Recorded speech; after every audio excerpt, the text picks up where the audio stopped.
Hey, it's Katie Mae and welcome to my channel.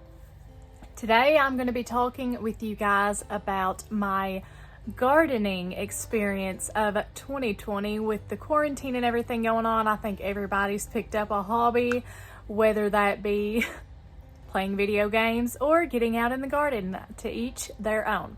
Mine was, I did my first garden this year. And I want to share with you all what that experience was like, some things I learned, some things I did wrong, and some things I'm probably going to change next year. So let's go ahead and get into today's video.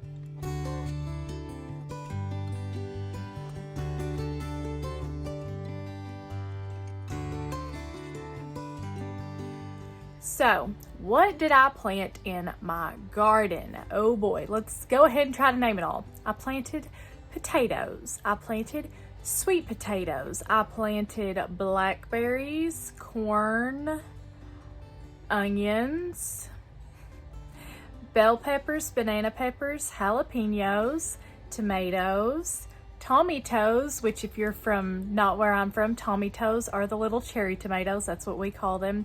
My husband makes fun of me all the time, but I do not care. They are called tomatos. End of story.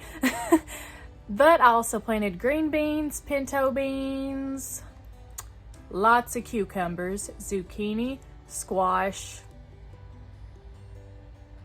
watermelon, and lettuce and strawberries, and broccoli and cauliflower and cabbage. Yeah. Now, did all those things come up? Am I reaping the harvest from all them plants? No. Because I did not research a lot of them before I planted them, and a lot of them, it was not the season to be planting them, so they died almost immediately. But for the majority of it, I did reap a harvest, am still reaping a harvest, and it is wonderful. So some tools that will be handy if you are doing an in-ground, like old school garden like I did this year, not a raised bed, nothing like that, would be most definitely a garden hoe to get all them weeds out. Been using that. I used it a lot more when I first planted it. Now, I'm going to be completely honest, my garden is more like a weed garden, and it's kindly beyond repair, so I'm just kind of getting what I can out of my garden for the rest of this year, and next year I'll try a little harder. But a garden hoe, most definitely. A shovel. If you don't have a shovel, a pitchfork can be used to dig, and it's quite wonderful. A little hand shovel, and if you have an in-ground garden, a tiller would be amazing. I did not have a tiller this year. Really wish I had, but a tiller to, till up the ground when it gets hardened if you're trying to plant things at different times. That could be awesome, but in place of that, I used a pitchfork and done it just hardcore manual labor. That's just how I done it. I have just a few, not many, but I do have a few tips of things that I did this year that were good and that worked out. And a few of those things are, as I used Miracle Grow, the powder kind, the blue stuff that looks like Kool-Aid. When I was growing up, that's what we called it. We called it Kool-Aid. It's not Kool-Aid though, do not drink it. And you take that and put it in a watering can. Oh, another tool to have that would be cool is a watering can or a water hose.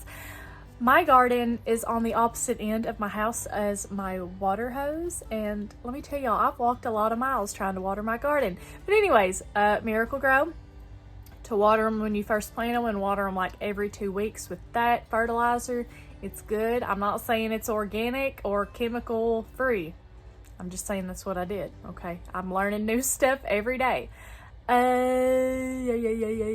Mulch.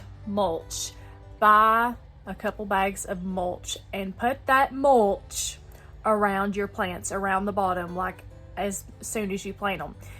Because not only will that kill out weeds and keep weeds from growing right around your plant, but it also soaks up water and keeps it moist. That's for those people that hate that word.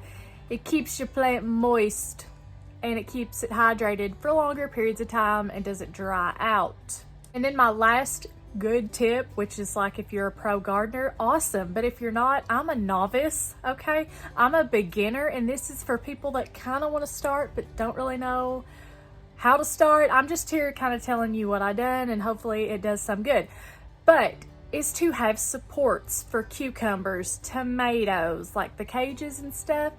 Cucumbers will go crazy, okay? And if you don't put them on a support, they will crawl out and latch on to something else, like literally. Cucumbers, tomatoes, zucchini, squash, I don't really know. Mine are on the ground right now because I tried a support and it was too small and it was about to kill it, so my support's down. If your beans are viney beans, you'll need supports for that. If they're bush beans, you don't need that. But yeah, as far as what I've got, those are the supports I needed. I rigged this year, y'all. I didn't go and buy tomato cages. I used chicken wire and made my own tomato cages and used tobacco sticks to hold them up. And that's what I did this year. So if you want to kind of wing it, I mean, it's working. It's doing pretty good. So yeah. And now for some things that I need to do differently next year. And those things are to water more consistently. The majority of the plants I have in my garden need about 2 inches of water a week. I took that and just kind of ran with they need to be watered about twice a week. As I told you all, my water hose, water spout for outside is all the way on this side of my house. The garden's all the way on that side of the house. So that's a lot of walking. It was really inconvenient. And to water all my plants, I literally had to get out at like 6 a.m. every morning and walk with that watering can back and forth at least 5 trips a day. Every day to water that whole garden twice a week. It was a job. And in reality, right now it's not happening. I'm just like, Lord, these plants will hang on for however much longer they got, and I'll take what I can get and call it a year. But I probably need to water them more next year, and also probably need to get out there with the garden hoe and hoe out weeds at least every other day. Didn't do that this year, and it's a hot mess. But coming from those 2 huge problems and how they are so much work, in all reality, I probably will not do an in-ground garden next year. What I'm probably going to do is buy some pallets. You can buy pallets that are not treated with any chemicals or pesticides or whatever. You can buy those pallets and have them shipped to you, and then use the pallets as your garden as raised beds. Probably what I'm going to do next year, just fill them up with Miracle Grow, put something on the bottom to, keep grass, and I'm going to put it over there by the water hose so I ain't walking 20 miles a day. And I'm going to do that probably, and I'm honestly probably not going to grow as much, but I feel like that would get about 8 pallets, and that would offer a good little rotation. For each season, I could do a different garden, and I honestly think it would work out well. That would solve the watering problem because I would be able to put it over there, because for whatever reason I did not put my garden over there. I think like water lines and stuff may have been the issue, but I could put them over there, and also you will not have near as much of a problem as you would with an in-ground garden with weeds. That right there is reason enough to spend a little bit of money on pallets and garden soil to get your start, and I mean, honestly, it's kind of worth it. So that's probably what I'm going to do. For the last part of this video, I want to share with you guys a resource that I actually bought on vacation. I shared this resource with you guys in my summer favorites video, but I'm going to share it with y'all now because it's relevant to gardening. I found this at a 5 and dime store, I think that's what they're called, in Pigeon Forge, Tennessee. And it is the Farmer's Almanac Vegetable Gardener's Handbook. I bought this after I'd done planted my garden, and y'all, I made a lot of mistakes. I didn't know this existed, but when I found it, I was like, hun, I need this. So I bought it, and just to show you all what good information it has, let me get to okay, I'm gonna go to the contents first, just tell you kind of what's in here. It tells you about ground rules, literally, about, how do you want to garden, about reading how to know soil, container gardening, above ground beds. I mean, it goes on and on. Then you can test your own soil. And then it's got all the vegetables and then growing concerns and how to combat that. So there's a list of all the vegetables. Then I'm gonna go to a vegetable real quick and show you all the goodies. Ew, I don't like them. Find one that I like. Ew, no.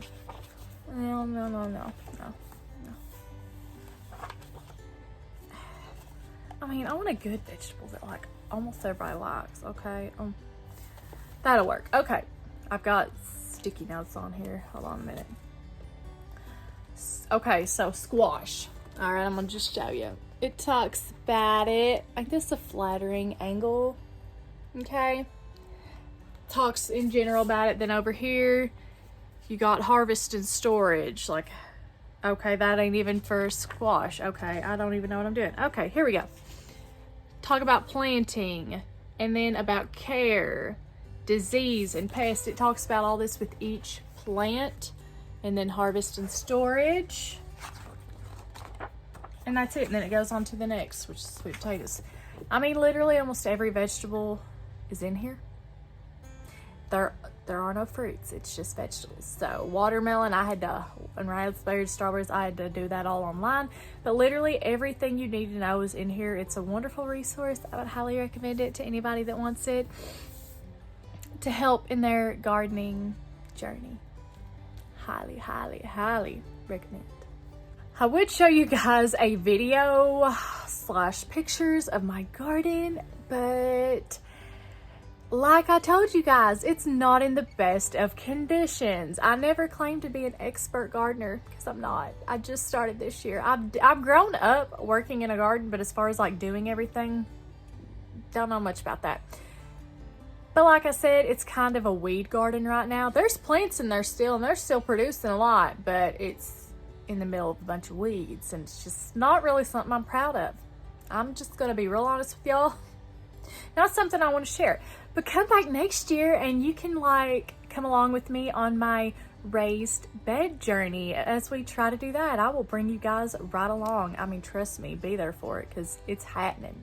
But thank you guys so much for watching today's video. I hope you all enjoyed. Have you ever tried to do a garden before? If you have, please comment down below and let me know how that went for you and if you will try it again. I hope you guys have a wonderful week. Stay tuned for the next video about whatever it's going to be about whenever that happens next week. Bye.